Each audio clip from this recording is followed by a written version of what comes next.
लाहल को धार आपको शब्दों में रान मन मारूंगा मन का पंछी रहा ये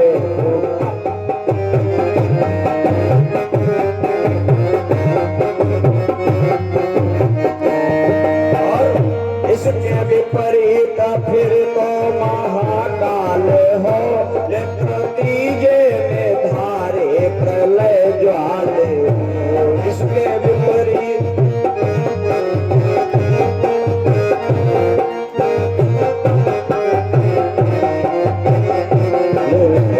भस्म हो क्षण में जग जो पलक दो उतार भस्म हो क्षण में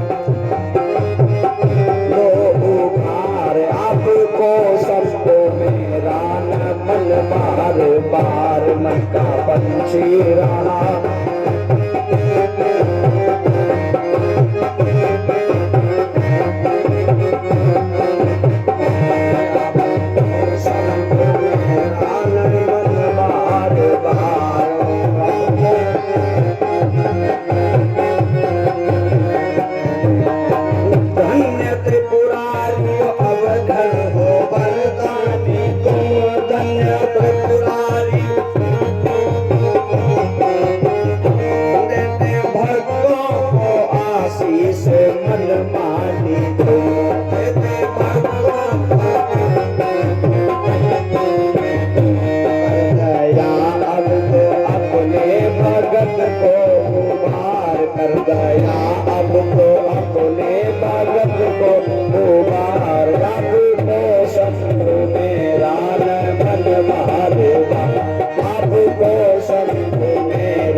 वृंदावन बिहारी लाल की जय हो। अनंत कोटि ब्रह्मांड नायक परात्पर ब्रह्म जगदाधार अखिलेश्वर भगवान श्री कृष्णचंद्र जी एवं युगल चरण सन्निधि में विराजमान पूज्य श्री गुरुदेव भगवान एवं उन्हीं के चरण कमलों में विराजमान स्थान देवता जिनके पावन परिसर में बैठ करके हम आप सब लोग कथा गंगा में अवगाहन कर रहे हैं, ऐसे श्री पूज्य ब्रह्मदेव बाबा जी महाराज आज इस कथा गंगा के अवगाहन का 6ठम दिवस है और 6ठम दिवस की प्रातःकालीन वेला। कल 5म दिवस के क्रम में हम लोगों ने भागवत कथा के माध्यम से भगवान श्री कृष्ण का प्राकट्य एवं किस प्रकार से भगवान को उन्हें मथुरा यात्रा मथुरा से जो है गोकुल यात्रा और नंद बाबा के महल में नंदोत्सव। देखो भगवान श्री कृष्ण की बड़ी विचित्र महिमा है और भगवान ने इस धराधाम पर धर्म की संस्थापना के लिए 24 बार अवतार लिया। 24 अवतार लिए। भगवान शिव आपके परम उपासक हैं। शिव जी कहते हैं, शिव जी भगवान के साथ में उनके अनन्य भाव है। सेवक स्वामी सखा सियति, सेवक भी है, सेवक का भी भाव, स्वामी का भाव भी है और सखा का भी भाव है और प्रियतम का भी भाव है। भगवान शिव को अपना प्रियतम भी मानते हैं राम जी और शिव जी भी भगवान को अपना प्रियतम मानते हैं। और आपकी बड़ी विचित्र महिमा है। शिव जी का स्वरूप ही बड़ा निराला है। एक बार की बात कि भस्म लगावत शंकर जो, एक दिन सवेरे के समय भगवान शंकर कैलाश पर विराजमान है और भस्म लेपन कर रहे हैं, त्रिपुंड लगा रहे हैं। और देखो हम सबको त्रिपुंड लगाना चाहिए, भस्म लगानी चाहिए। सूना माथा हम किसी सनातन धर्मावलंबी का नहीं होना चाहिए, ये हमारे शास्त्र की आज्ञा है। और ब्राह्मणों को हमेशा त्रिपुंड्र ही लगाना चाहिए जब तक किसी संप्रदाय या गुरु विशेष की शिक्षा दीक्षा नहीं है, तब तक कि ब्राह्मण सभी ब्राह्मण निरंतर जो है त्रिपुंड्र के ही अधिकारी होते हैं, क्योंकि ये निरंतर शैव्य है, शैव्य है। और ये त्रिपुंड्र है क्या? ये निशान तो त्रिपुंड्र दिखाई देता है, तीन उंगलियों, तीन जो रेखाएं बनती हैं, ये त्रिपुंड्र, ये निशान वैष्णवता का है। और भगवान शिव का राम और वैष्णव भगवान का अस्त्र क्या है? राम जी का अस्त्र क्या है? कहीं धनुष।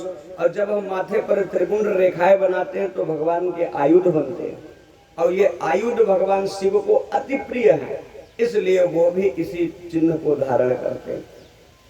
और राम जी ने देखा कि भोले बाबा हमारी स्मृति में हमारा चिन्ह धारण करते हैं, तो राम जी ने ऊर्ध्व पुंड्र लगाना शुरू कर दिया, जिसमें तीन रेखाएं ऊपर को बनती हैं। और ये तीन रेखाएं त्रयः शूल निर्मूलनम शूलपाणि, तीनों प्रकार के जो है दैहिक दैविक भौतिक ताप को शमन करने वाले भगवान भोलेनाथ के आयुध का प्रतीक है, त्रिशूल का प्रतीक है। हाँ, और कहते हैं कि हम सनातन धर्मावलंबी अगर माथे पर अपना तिलक नहीं लगाते हैं तो इसका बड़ा भारी दोष लगता है। ऐसे ब्राह्मण के अगर दर्शन हो जाएं सवेरे सवेरे, जिसका माथा सुन्ना हो, तो कहते हैं कि चांडाल का दोष लगता है। तो ऐसा हमको नहीं करना चाहिए। भोले बाबा प्रातः कालीन संध्या वेला में क्या कर रहे हैं? भस्म लगा रहे हैं कि भस्म लगावत शंकर जो। और परिवार बड़ा विचित्र है गुरु जी आपका। नागराज ने सोचा कि ये हमारे स्वामी क्या कर रहे हैं, तो गले से अपना जो है उन्होंने सर ऊपर उठाया और आंखें ऊपर करके यूं देखा, तो भस्म तो झड़ती है कि भस्म लगावत शंकर जो, औ अहिलोचन मध्य पर्यो झरी के। और उसके कण जो है नागराज की आंखों में गिरे आकर। और जब आंख में कुछ गिरता है तो क्या होता है भैया? नागराज ने अपना फण इधर उधर हिलाया, ऐसे ऐसे करके धूल झाड़ने लगे भस्म की। और जब धूल झाड़े की फुफकार लगी शशि में, और तब अमृत बूंद गिरो छुई के तब।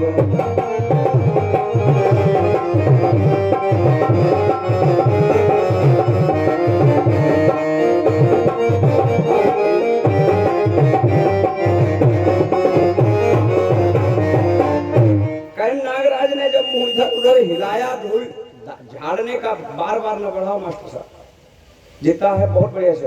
बोलिए गोविंद भगवान की जय। और भैया मास्टर साहब एक माइक इधर डॉक्टर साहब को दे दो। बोलिए गोविंद भगवान की जय। और जब नागराज ने भस्म झाड़ने के लिए अपना फण हिलाया, और नागराज के पास है क्या? विष। और विष की ज्वालाएं इधर उधर को छिटकने लगी उनके मुख से। और जैसे ज्वाला छिटकी वो पहुंची कहां? कितही की फुफकार लगी शशि में, और तब अमृत बूंद गिरो चोई के। और चंद्रमा के पास अमृत है, सोम है, और चंद्रमा वनस्पतियों का अधिपति है, इसलिए इसको अमृत का स्वामी चंद्रमा को माना जाता है। ये अपना जो है कलश अमृत का लिए भोले बाबा के मस्तक पर विराजमान है। और जैसे ही नागराज की जो है फुफकार लगी, तो वो कलश इनका जो था उससे अमृत के बूंद टपक गए। और जब नीचे और गिरे कहाँ? नीचे। तब अमृत बूंद गिरो चोई के, और नीचे जो थी मृगराज त्वचा, बैठे बाघ खाल पर, और नीचे जो थी मृगराज त्वचा, और अरराई उठो अरि अरि करी के। वो बाघ जीवित हुए गो, और वो उठ के खड़ो हुए गो। और भैया जैसे ही बाघ खड़ा हुआ तो हुआ क्या? अरराई उठो अरि अरि करके असुर भी सुतवाहन, अरे भागी चलो तब गौरी हंसी हो करके।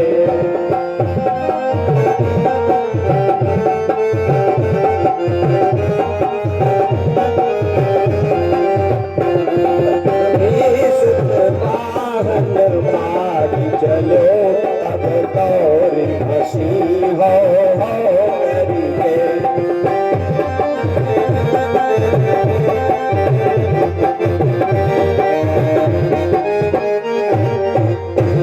आज वही भोले बाबा ने जब सुना, भोले बाबा कहते हैं सुन रही हो पार्वती जी, जब जब भगवान इस धराधाम पर अवतार लेते हैं तब तब कि जब जब राम मनुज तनु धरही, चारु चरित लीला बहु करही, और तब तब अवध पुरी मैं जाऊं, और बाल चरित बिलो की हर साऊं।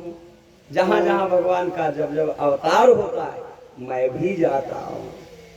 हाँ, भगवान का अवतार के दर्शन करने के लिए 24 अवतार भगवान के, लेकिन शंकर भगवान ने 23 ही देखे नहीं, सब नहीं देख पाए। क्योंकि जब भगवान ने जब से भगवान गोविंद ने 13वां अवतार समुद्र मंथन के समय पर लिया, मोहिनी अवतार, तब आप नहीं देख पाया, क्योंकि उस समय पर हलाहल पान किए थे और उस विष की ज्वाला में भगवान भोलेनाथ आंख बंद करे भगवान का ध्यान नीलकंठ धाम में कर रहे थे, वो अवतार नहीं देख पाए। एक दिन भैया क्या हुआ कि सुनिन जब शिव जी बात अनूप, धरने हरि नारी के रो रूप, अरे पहुंची गए जहां श्री भगवान की ओ हरि ने उनको सम्मान कियो हरि ने।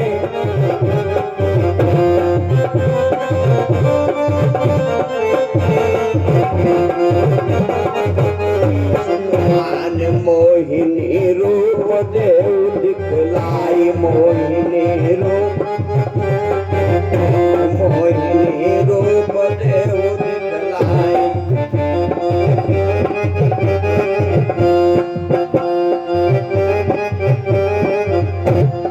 भोले बाबा कहते हैं भगवान हमें एक बार मोहिनी अपना रूप दिखा दो। क्यों? धरे हो तुम जौन जौन अवतार कीने हम दर्शन जगदाता, रही अब एक ही आस हम, मोहिनी रूप देव दिखलाई मोहिनी।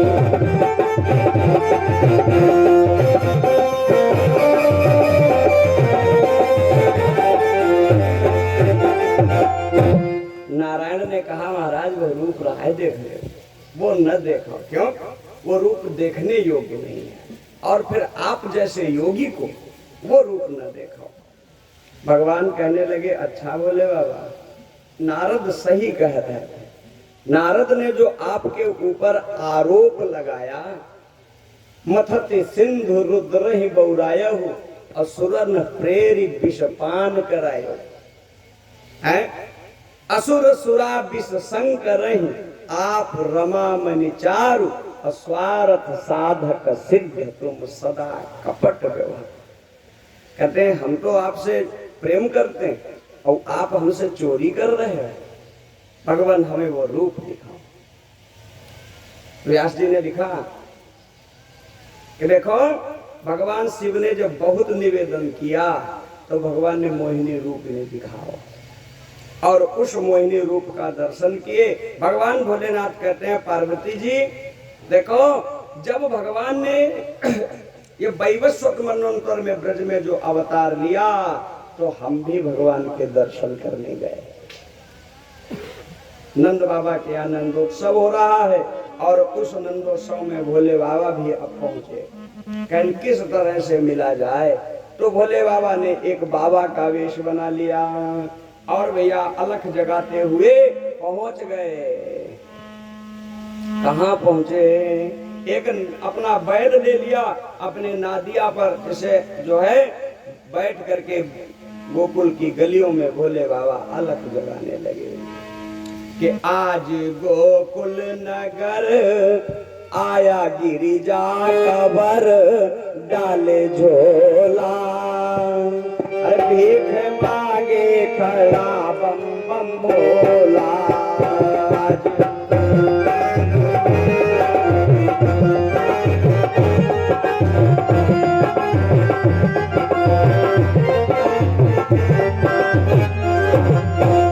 जब जगाई दरवाजे पर तो यशोदा मैया ने खबर पहुंची कोई बाबा आया। बाबा भीख ले लो, भिक्षा दो। कहते भीख ले द्वारे आई नंद रानी, उनसे बोला सदा शिव ये बानी। भैया मुझे भीख नहीं चाहिए क्या? उनसे बोला सदा शिव ये बानी। मोती मूंगा न धन कुछ भावेगा मन सत्य बोला। भीख मांगे खड़ा बम बम बोला। आज गोकुल नगर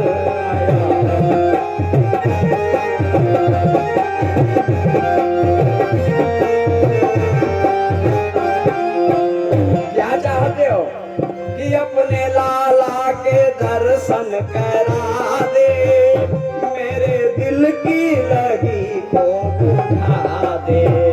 अपने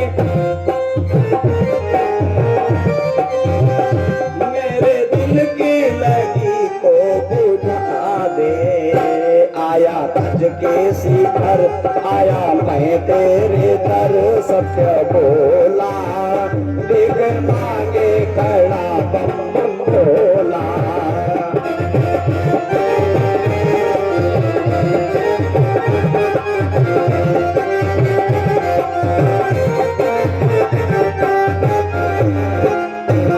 यशोदा कहने लगी बाबा हम नहीं दिखा पा सकते अपने लाला को। क्यों? कि तेरी सूरत भयानक है भारी, देखो डर पे लाला हजारी। तेरी सूरत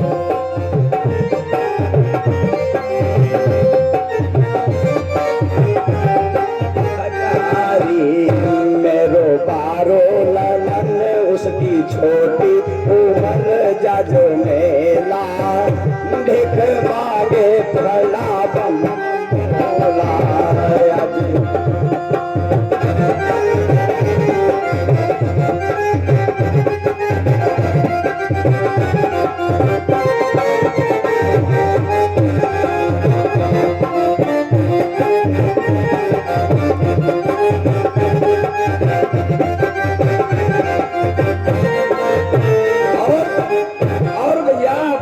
बाबा कहने लगे मैया तुम अपने लाला को साधारण जानो है, ये साधारण नहीं है।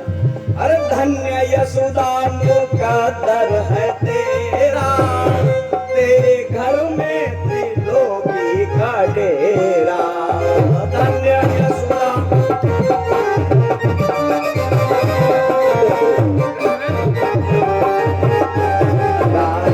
द्वारे शंकर खड़े लालन विष्णु पड़े।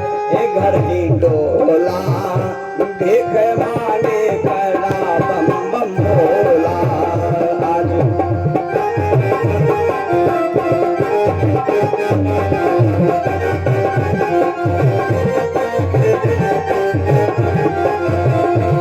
आज गोकुल नगर आया गिरिजा खबर डाले झोला।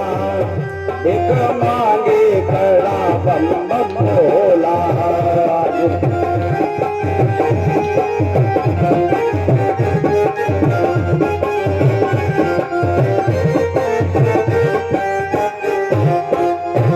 बोलिए गोविंद भगवान की जय। भोले बाबा पहुंच गए, लीन है बैल गैल में डोलाए। और वृंद जो है गोकुल की गलियों में भगवान को ढूंढते ढूंढते जब यशोदा मैया सामने आई और लाला के दर्शन भगवान को कराए। और ये भगवान ने क्या किया वहीं जो है वृंदावन ब्रज क्षेत्र में भगवान भोलेनाथ कहे लगे, नाथ हम आपके नित्य दर्शन करें, और वहीं विराजमान है। आज भी विराजमान है ब्रज क्षेत्र में भगवान गोपेश्वर नाथ के रूप में। बोलिए गोपेश्वर नाथ भगवान की जय। अब देखो नंद बाबा के यहाँ जन्मोत्सव चल रहा है, और ये जन्मोत्सव चला है पूरे एक सप्ताह मंगल मनाया गया, जन्मोत्सव चला। लेकिन अब इधर क्या हुआ, जब जेल खाने में सवेरा हुआ, कंस के हाथ से छूटी हुई उस कन्या ने जो कहा कि तुम्हें मारने वाला जाता है खल तवांत कहा, वो तो प्रकट हो चुका है, जन्म हो चुका है उसका। कंस बहुत चिंतित हो गया। देखो ये घटना मध्य रात्रि में भगवान का जन्म हुआ, और मध्य रात्रि का मतलब है लगभग 12 बजे, लगभग 12 बजे। और 12 बजे भगवान प्रकटे चतुर्भुज रूप में। फिर ब्रह्मादिक देवता कैद खाने में प्रार्थना करने आए, देवताओं ने स्तुति करी, गर्भ स्तुति करी, फिर माता जी ने स्तुति करी, फिर वसुदेव जी ने स्तुति करी। इन सारे स्तुति प्रकरण में लगभग 1 घंटा तो लग ही गया होगा। वैसे जितने श्लोक बोले गए उस हिसाब से तो लगता है लगो ये 1.5-2 घंटा। हाँ, तो फिर भी अगर एक भी मान लिया जाए, 1 घंटे का भी समय मान लिया जाए, तो कितना हो गया, लगभग 1 बज गया होगा रात्रि का।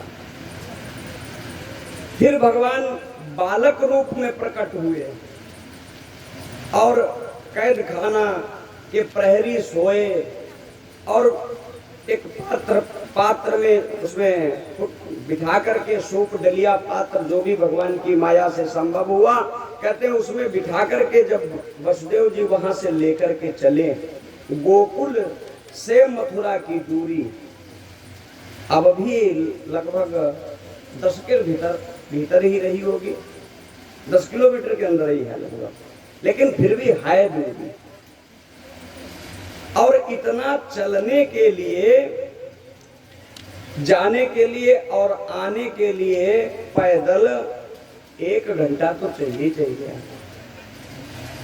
अब 1 घंटा से ज्यादा लग जाएगा, क्योंकि यमुना भी पार करनी है, और यमुना पार करनी है, और फिर बीच मध्य में ही यमुना जी में जो बाढ़ आई, यमुना जी में जो जल का वेग बढ़ा, इस पूरे प्रकरण में फिर यमुना जी ने भी स्तुति करी भगवान की, हम जाने नहीं देंगे तुमको।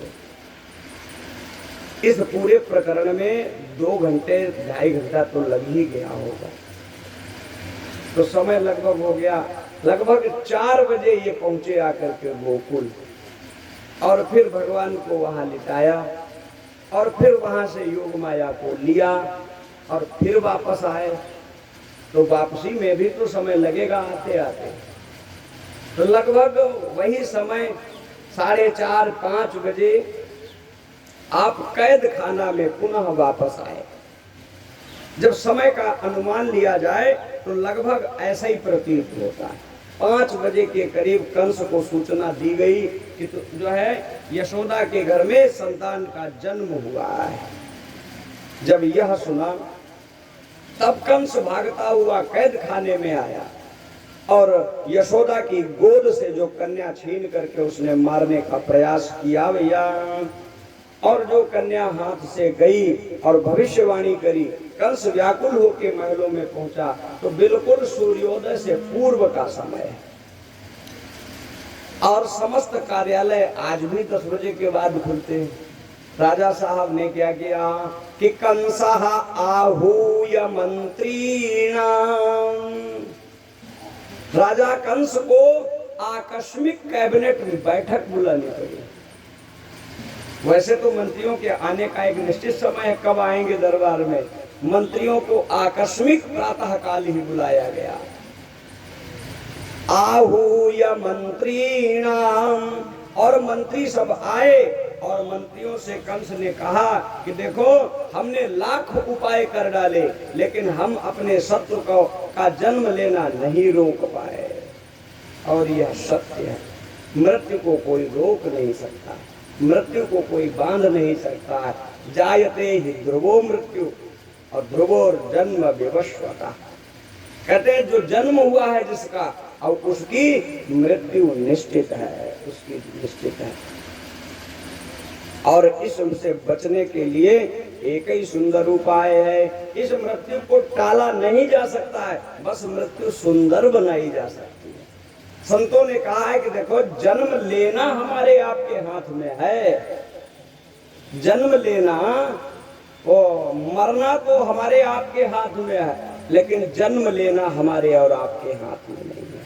हाँ, क्योंकि यह मानव शरीर भगवान कृपा करके देते हैं, अनुग्रह करके देते हैं।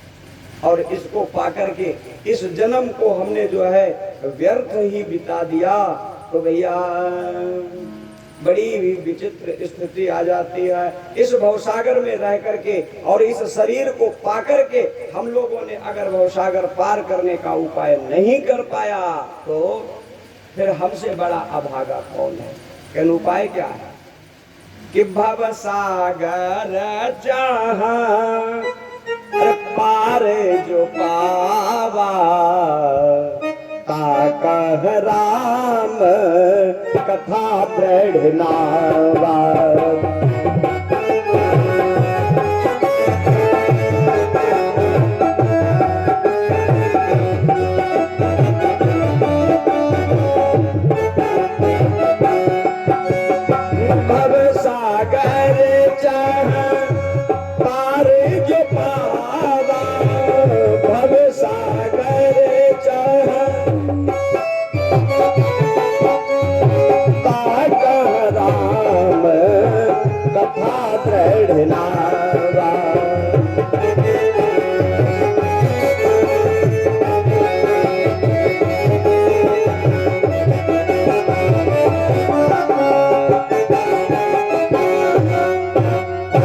भवसागर को पार करने का सबसे मजबूत साधन ये हमारा मानव शरीर है। बाबा ने कहा है तात स्वर्ग अपवर्ग निसेनी, निसेनी है सीढ़ी। स्वर्ग लोक चाहे चले जाओ, कहते हैं ऊपर 7 लोक हैं। ऊपर भूर भुगः स्वः मह जनः तपः और फिर सत्य। सत्य लोक में भगवान का कहने दे रहा है, भगवान रहते। और वहां पहुंचने का तरीका इतनी बड़ी सीढ़ी है वहां लगी है और वो सीढ़ी ये मानव शरीर तात कहते हैं यह जो है सीढ़ी है मानव शरीर ही सीढ़ी है। और भैया हमने इस मानव शरीर को प्राप्त करके इस सीढ़ी पर चढ़ने का प्रयास ही नहीं किया। और चढ़ने का प्रयास क्या है? राम नाम। सूरदास जी कहते हैं कि जो तो राम नाम चित धर तो, जो तो राम नाम चित धर तो, जो तो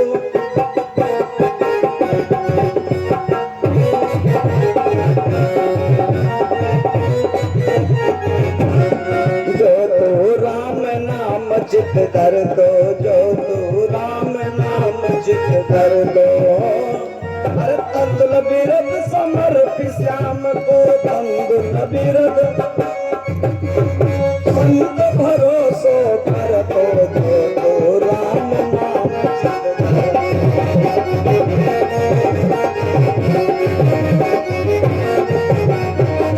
और क्या कहते ओ दो नफा साधु की संगति संत नाम तेरो पर दो।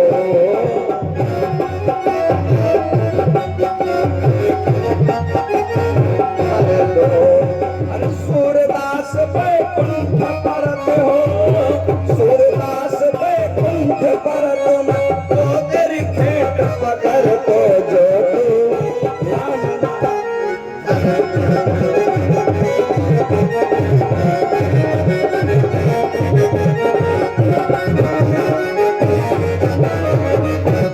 इसीलिए भैया संतों ने कहा है कि देखो भवसागर से पार जाने के लिए कितना सुंदर उपाय है। सुलभम भगवन नाम जिहुआ या वसवर्तिनी, वो साधन जिससे करना है वो 2 अक्षर का प्यारा नाम, और जिससे लेना है वो जिहुआ है, और वह जिहुआ हमारे वश में है। जिहुआ या वसवर्तिनी, और तब भी अगर नरक जाना पड़े तो हमसे बड़ा दुर्भाग्यशाली कौन है। हाँ, इसलिए हमको भगवान का नाम लेना चाहिए कि श्री राम जय राम जय जय राम।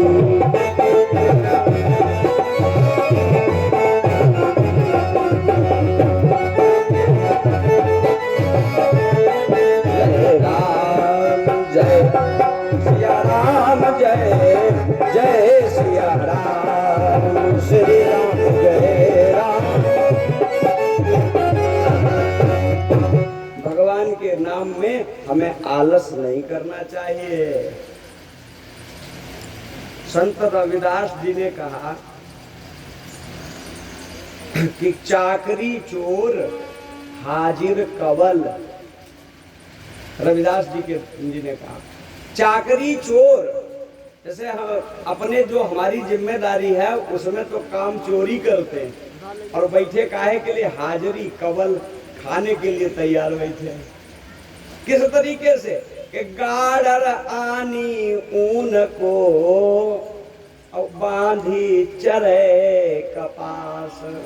एक उदाहरण दिया, एक जो है गडरिया थे, ये दुआ जो है लिखा संत रविदास जी ने उनको शिक्षा देने के लिए कहा। कहन गुरु जी देखो हमने एक नया व्यापार शुरू कर लिया। कहन क्या उपाय किया आपने? कहन हम वस्त्र बनाने के लिए हमने सोचा रुई की खेती कर ली जाए, तो रुई की खेती कर ली, और भैया रुई की कपास की खेती खड़ी है हमारी तैयार। दूसरे ने कहें साइड बिजनेस जरूर कर लो। कहें साइड बिजनेस भैया हमने भेड़ पाल ली। गुरु जी बड़ा नुकसान हो गया।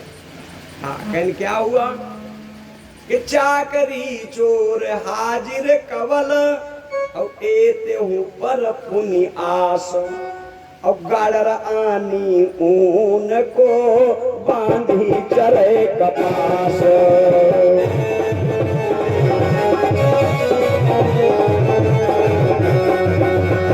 गाड़र आनी ऊन को बांधी चरे कपास।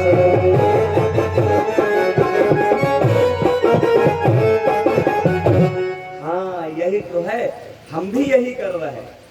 शरीर जो भगवान ने दिया है, यह गडरिया वो परमात्मा है, और भैया यह जो है हम आप सब लोग जो हैं, ये सब लोग जो हैं वो खेती करने वाले गाड़र हैं, और मशविरा जिसने दिया वही भगवान है।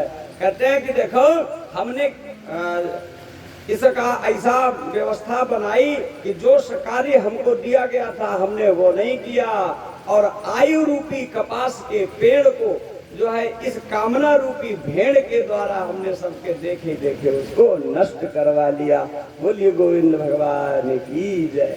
इसलिए सावधान हो जाना चाहिए। भगवान शंकर वृंदावन में आकर के भगवान के सुंदर दर्शन किए, और दर्शन करके वहीं विराजमान हो गए। और इधर कंस चिंतित है। मंत्री कहने लगे राजा साहब इसमें चिंता की कोई बात नहीं, चिंता की कोई बात नहीं, क्योंकि जैसे देखो ये अपराध बढ़ता तभी है जब उसको सलाह देने वाले मित्र भी वैसे ही मिले। सचिव वैद्य गुरु तीन जो प्रिय बोले भय आस, चाहे भयवश बोले और चाहे लालचवश बोले, तो उनके परिणाम भी ऐसे भयानक होते हैं। क्योंकि राज धर्म तन तीन कर हो ही बेगी नाश। मंत्री कहने लगे राजा साहब इसमें कोई डर की बात नहीं है, आज जो है ये घटना आज की है और आज ही योग माया ने कहा है, तो जितने भी शिशुओं का जन्म आज की तिथि में हुआ है ऐसा उपाय करो कि एक ही साथ सबको मरवा दो, और जहां कहीं भी तुम्हारा शत्रु होगा वो उसमें खुद मारा जाएगा। कंस ने कहा ठीक है, ये उपाय बढ़िया। चाणूर कहने लगा महाराज यही उपाय एक ऐसा है जिससे आपका शत्रु बच नहीं पाएगा। कहे ठीक है। कंस ने चारों दिशाओं में, उत्तर दिशा में मुष्टिक को भेजा गया, चाणूर को भेजा गया, अपनी सब सारी सेना प्रधान मायावी सेनापतियों को इस कंस ने अपने राज्य के चारों दिशाओं में इसने भेजा। लेकिन अभी इसका ध्यान गोकुल पर नहीं गया। 7वां दिन भगवान को जन्म हुए जो है आज 7वां दिवस है। कंस कहता है कि देखो तब तक उसको सूचना मिली कि गोकुल के जो नंद है, नंद बाबा जी जो हैं उनके घर में एक लाला ने जन्म लिया। कंस कहने लगा ये लाला ने जन्म लिया, ये तो कोई संभावना नहीं थी, कोई आशा नहीं थी, और इनके घर में बुढ़ापे पर जन्म हुआ। कंस कहता है कि इसका भी पता लगाना पड़ेगा। तो कंस ने मायावी जो इसका मित्र है बकासुर, इसका सेनापति है, और बकासुर की बहन पूतना को, जिसका नाम है वकी, नाम है उसका वकी, वकी से को आदेशित किया कि हे वकी, हे पूतना, तुम ऐसा करो, तुम जाकर के ब्रज चली जाओ और ब्रज में बाबा नंद के यहाँ पता लगाओ ये उत्सव कौन हो रहा है, और जो बालक उनके घर में है कहीं उसको अपनी माया से मार डालो। यह आदेश दिया। देखो हमारे सनातन धर्म में बाल हत्या कानूनन अपराध है, और उसने आदेश दे दिया।